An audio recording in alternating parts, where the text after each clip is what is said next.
I think what was good about what he done today is that we didn't see him get a lot of chances himself in the way that we showed at the start, how he's in that box. We didn't see a lot of crosses coming in for him, but his work rate off the ball and making sure that his partner was getting the ball in Bueno and people were able to come in and join in with him. You know, he shows that, like he said, sometimes he's here in left-back position, closing down. He's shown that he's got a lot more to him than just maybe staying in the box. And once they do start getting the ball into him and stuff like that, I think we're going to see a lot more. We're going to see a lot more from him. Let's have a look at the first goal, because we heard from the goal scorer. From an Arsenal point of view, how did you see this? Well, you know, it was one of those where it just felt a little bit like people are on the edge. You look at it, I don't think he's close enough to him here. I think, can they talk to each other there, you know, to clear it out? It's a poor clearance, and from here, I think he's got to get to him. And then near post. It's gone in off the near post. You know, it's always disappointing to see that. I know it's gone through his legs, but, you know, it's gone in off the near post, and it's disappointing to see. I think Chambers has got to take Canos down his left-hand side as well. Send him away from goal. Don't let him cut in. It's unfortunate for him because he was the one clearing the ball, and then, of course, the ball bounces straight back to Canos, so all of a sudden he's got to then get out quickly to him. But he was slightly unlucky it went through his legs, but you've got to prevent that before it even happens. And we see as well, just before he clears the ball, was that out or was that not? It's a very close call. Brentford got the benefit of the doubt, but I don't think anybody will begrudge them because they certainly deserve this result tonight.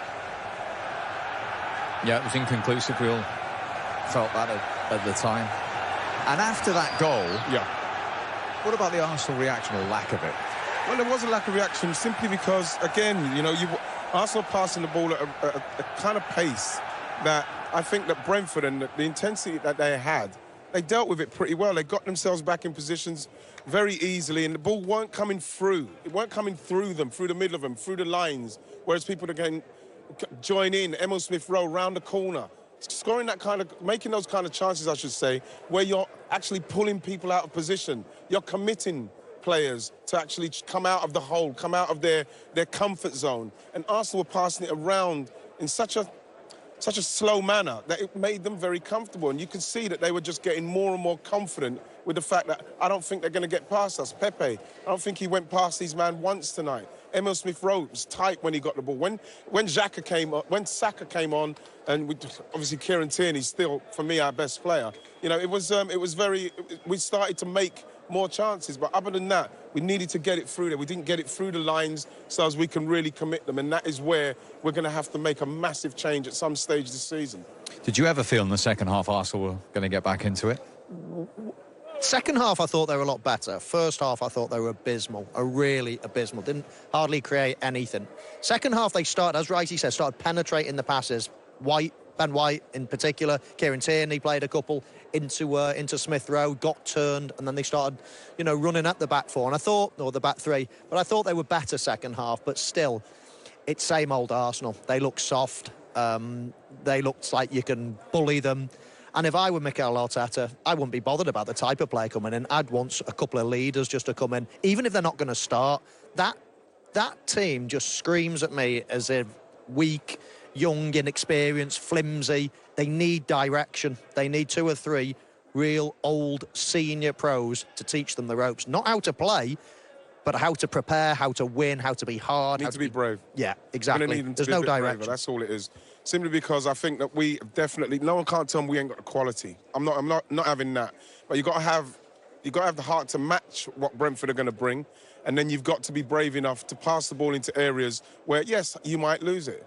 But the fact is that we're not creating enough chances. I think it was 1 shot in the first half. Second half, I thought the chance that we did make, I thought Xhaka on his left foot was a good chance, at least hit the target. I thought the goalkeeper made a magnificent save from Pepe, but not enough. Not enough penetration, not enough players who are taking the kind of chances and making the kind of creative moves in the game. What's going to get us to upset a team like Brentford who've just come up?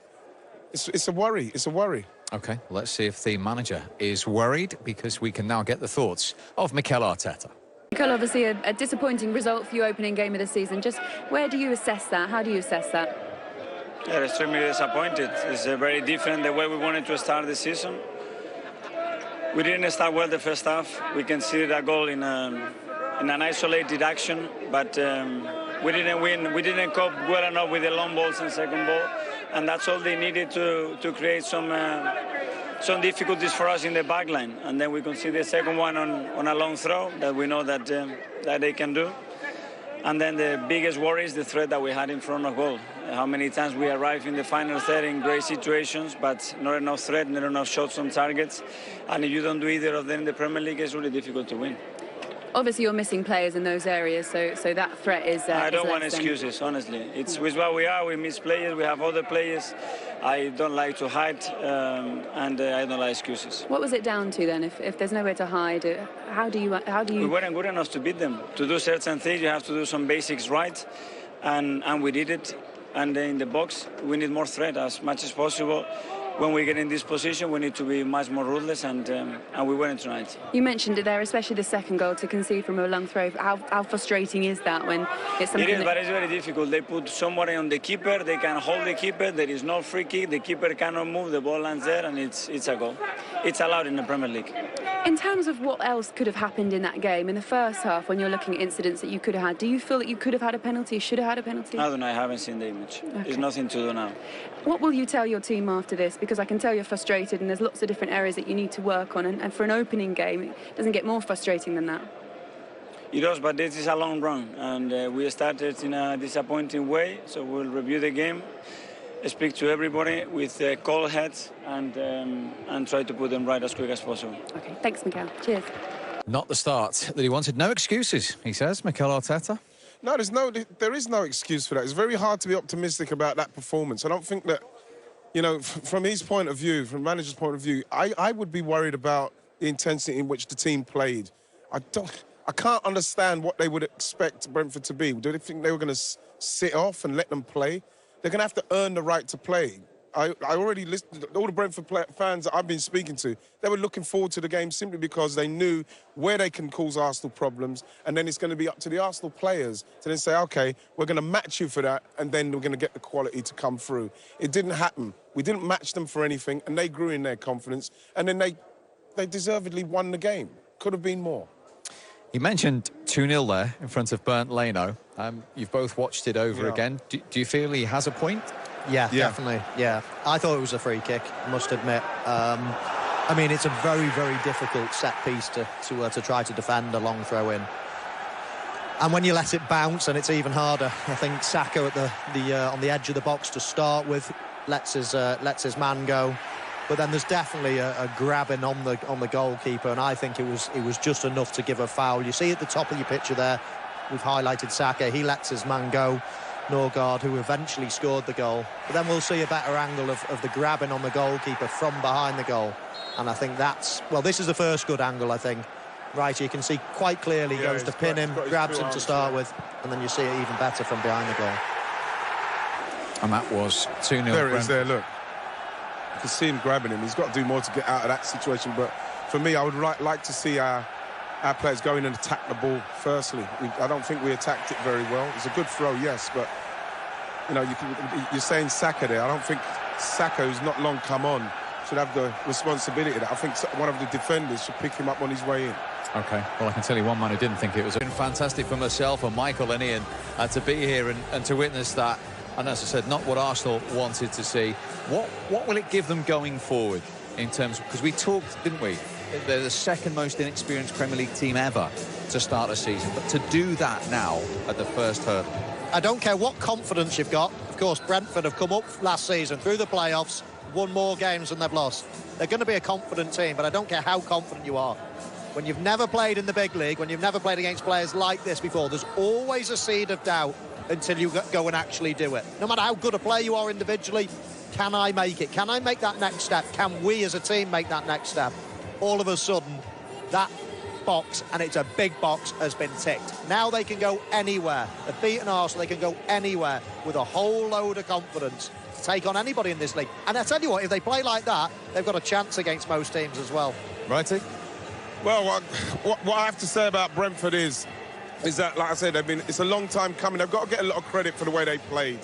Spoke to one of their journalists yesterday, Jay Harris, and he said what they're going to do is they're going to press. They're going to press hard. They're going to press people like Pablo Mari. They're going to press Xhaka. They're going to make sure our goalkeeper's under pressure. And I was more worried about, are they going to be able to keep up that intensity? They did it, and they did it, and they grew in confidence. And in the end, you know, we just didn't compete. We don't look any better than we were last season.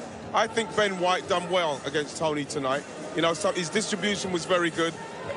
Kieran Tierney, you're always going to get that out of him. There's more players to come, but like, there's 18 days left in the transfer window, and they're going to need to do something, because if you're going to play against a promoted team and you're not going to be able to at least match them for the endeavour and the intensity that they're going to have, it's obvious they're going to have it, then it's going to be a long season for Arsenal. It's worrying.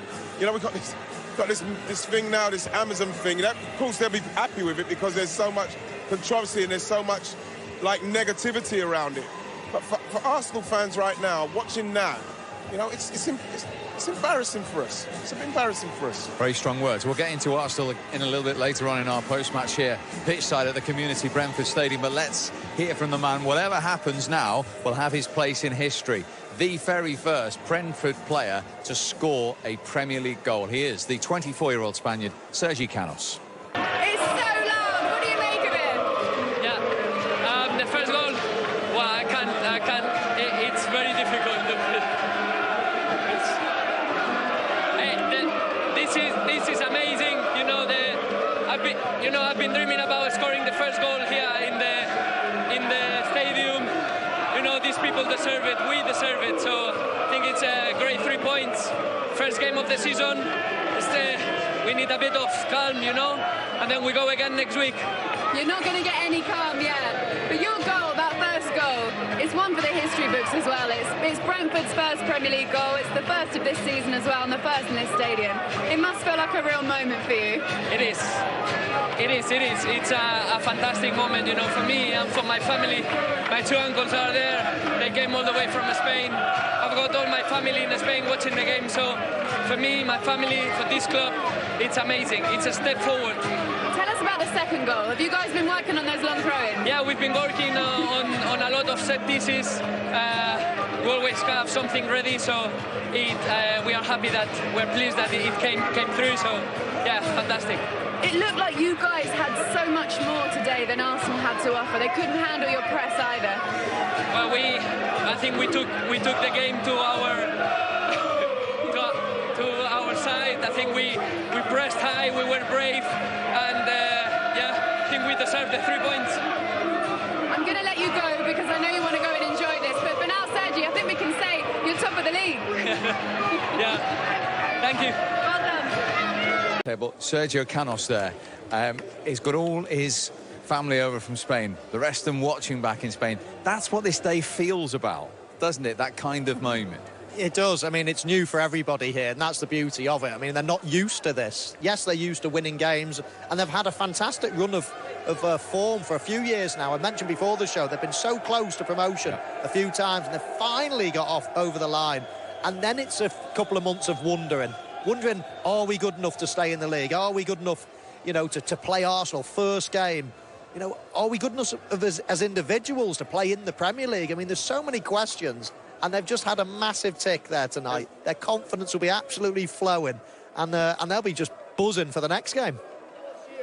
Yep. Well, I hate to interrupt you, Michael, but Ivan Toney is going to join us live. Pitchside in front of the Brentford supporters here. Come in, Ivan. There we go. You got your own mic. Okay. Good.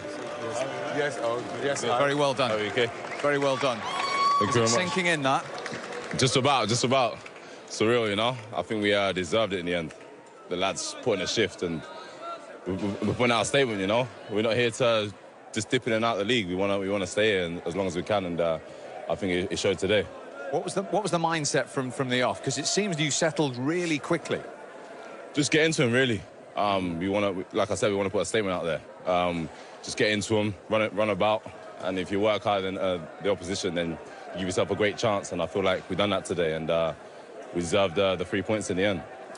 Ivan, I was looking and analysing some of your goals throughout last season, and I was admiring the way that you nip in front of the front man. You love a little, you know, the last moment, just nick in front of your marker, and I think that's such a good skill as a striker. But some of the viewers, of course, going to look forward to seeing you all season. What type of goals, what type of player are they going to be looking forward to watching? Like you said there, I like to play on the last man, nip in front of the defender on the blind side, but I feel like I can score all sorts of goals. Hopefully this season I'll get a goal outside the box. The words didn't matter about that. But listen, I'm no one to talk. I couldn't do it either. I'm a box striker, but listen, as long as I'm getting on the score sheet and we're getting 3 points, that's what matters. But I'll put myself about, that's the main thing. Ivan, I saw the intensity in the team. Tell me, yesterday when you're getting ready to play Arsenal, what was you thinking? We're going to put them under pressure. Is there players you're looking at that team and thinking, you know what, we could get at him, we could get at him, we could get at him? Were you thinking those things? I think obviously the way Arsenal play is clear to see. They like to try and play with the ball in a possession-based football. But I feel like the weakness is if you press them high, then they do make a mistake. And I feel like they made a few mistakes there, but we didn't quite punish them on them chances. But I feel like the chances we had, we took full advantage. How's it feel to be in the Premier League yourself? It's crazy. It's not quite sunk in yet, but obviously today it's been crazy. I can't describe it. Obviously, we're here now. We deserve it off the back of last season. I'm delighted for you. And a word for these supporters. I mean, they're still inside the stadium. And we know that, thank you very much, right on cue. We know that you played behind closed doors here. I mean, the atmosphere tonight and the scenes at the end. Put that into words. You know, it's actually like, I feel like this is the first time I've played in front of them, like a full crowd. Obviously, we had a little glimpse in the playoffs, but it wasn't quite full, even though it sounded full. But today it was just great. I couldn't even hear myself think. And they was 12th man on the pitch today, and they got us over the line for the 3 points. Because you think this is going to be a really difficult place for teams to come this season, don't you? Yeah, I do, and especially when you've got two strikers like Brentford have got, they're going to give every back four, every back three a lot of problems this season. I'm certain of it. And I wanted to ask you as well. Inevitably, I don't care who you are, whether you're a young kid coming through or whether you've banged in goals in the Championship, there's always going to be a question mark. Can I do it at the next level? Of course, you're going to go out and prove it week in, week out this season. Of course. Obviously, everyone's going to doubt you. They were saying that when I was in League One. Can I do it in the Championship? Look what I've done there. And then people obviously question now, but only time will tell. You'll see coming into the season, I'm quite confident I'll be up there on the charts. Good luck, man. And we saw the connection at the end with the supporters, and there's a real spirit between the players and the fans, and we saw that tonight at the full-time whistle. We're one big family. From the cleaner at the training ground to the supporters here. Everyone shows each other the same respect. We're one big family, like I said, and it's a good club to be at. Not just because I'm here. I'd say that if I was from the outside looking in, it looked like a decent bunch, and it definitely is. And what does it give you as a group to go out and put a performance, keep a clean sheet as well, and do that against Arsenal in your very first Premier League game? Yeah, obviously it means a lot. Obviously you see me tracking back there in the left-back position, defending. I feel like the strikers get the credit when we defend from the front, but listen, obviously everyone putting a shift. The main thing is defending, and no matter where you are, striker, left winger, centre-back, you've got a job to do, and clean sheet means just as much as scoring to me, so that's important as well. And just finally got a couple of away games now. I mean, how important is a good start for you when everyone's saying, oh, well, they've only just come up, they've no Premier League experience? Yes, it's very important. I feel like everyone was probably doubting us to win today. They're probably saying, if we lost today, probably going to lose the next game. But the main thing is getting the 3 points today and take game by game, and I'm sure we'll give ourselves the best chance possible. Listen, really well done. Thanks for joining us. Those supporters appreciate it as well. Cheers. All the best, bro. Ivan Toney, thank you very much. Indeed, live pitch side. I think the supporters over there enjoyed that more than we did.